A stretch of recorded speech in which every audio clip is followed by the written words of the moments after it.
Hi guys, welcome to my blog. ये मैं जा रही थी एक एग्जाम देने के लिए जिसका सेंटर पड़ा था मेरे घर से बहुत ही ज़्यादा दूर, लगभग 30-35 किलोमीटर दूर था और शाम के 4:30 बजे का रिपोर्टिंग टाइम था। मैं बहुत ज़्यादा सोच रही थी कि मैं जाऊँ कि ना जाऊँ। एक टाइम के बाद तो मैंने सोच लिया था कि मैं नहीं जाऊँगी, क्योंकि मैंने ऊबर पे रेट्स देखे, वो बहुत ज़्यादा महंगा था और वहाँ पे पब्लिक ट्रांसपोर्ट बिल्कुल भी नहीं था। बहुत ही कम आपको दिखेगा, बहुत ही कम, क्या मुझे बिल्कुल भी दिखा ही नहीं कोई पब्लिक ट्रांसपोर्ट। ये देखिए कितनी ज़्यादा खाली सड़कें हैं, ये बिल्कुल बाहर के एरिया में उठा के डाल दिया था सेंटर। तो एक टाइम के बाद तो मुझे बहुत ज़्यादा डर लगने लगा था कि मैं रात हो जाएगी आते आते 8 बजे। अभी इतना सुनसान है तो 8 बजे शाम में क्या ही हाल होगा यहाँ का। तो मुझे समझ नहीं आ रहा था कि मैं क्या करूँ, पर अब मैं घर से निकल गई थी तो निकल गई थी। बहुत ही मुश्किलों से मेरे पापा ने, मेरे भाई ने पैसे मुझे दिए थे। 500 रुपये मेरे पापा ने मुझे अकाउंट में भेजे थे, तब मैं ये रैपिडो कर पाई थी।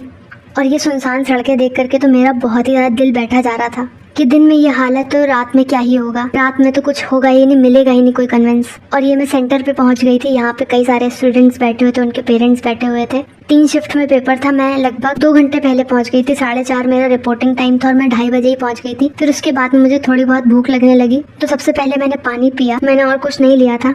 फिर 1 से 1.5 घंटे बाद मैं फिर गई कैंटीन में और मुझे बहुत तेज भूख लगने लगी थी। फिर मैंने सोचा कि मुझे एग्जाम सेंटर में भूख लगने लगे, तो इसलिए मैंने आलू का पराठा ले लिया था। और एग्जाम सेंटर पे ही मेरी लोगों से अच्छी खासी दोस्ती हो गई थी। तो उसके बाद में उन लोगों ने मुझे रात में लिफ्ट दे दी थी। मेरे साथ में 2 और फीमेल कैंडिडेट्स थी और एक कैंडिडेट की मदर भी थी साथ में। तो उन्होंने काफी ज्यादा सेफली मुझे घर पहुंचा दिया। और पूरे टाइम जो मुझे एग्जाम सेंटर पे पहुंचने में डर लग रहा था, और एग्जाम सेंटर से मुझे घर आने में बहुत ही ज्यादा मजा आया। मुझे बहुत ही ज्यादा खुशी हुई और बहुत ही कंफर्टेबल तरीके से मैं अपने घर पहुंच गई थी, क्योंकि वो आंटी बहुत ही ज्यादा स्वीट थी। उन्होंने घर पहुंचा दिया था और इतने में मेरी चप्पल भी टूट गई थी। और ये चप्पल मेरी टूटी थी उन्हीं में से जो एक कैंडिडेट थी, उसने मेरी चप्पल के ऊपर पैर रख दिया था।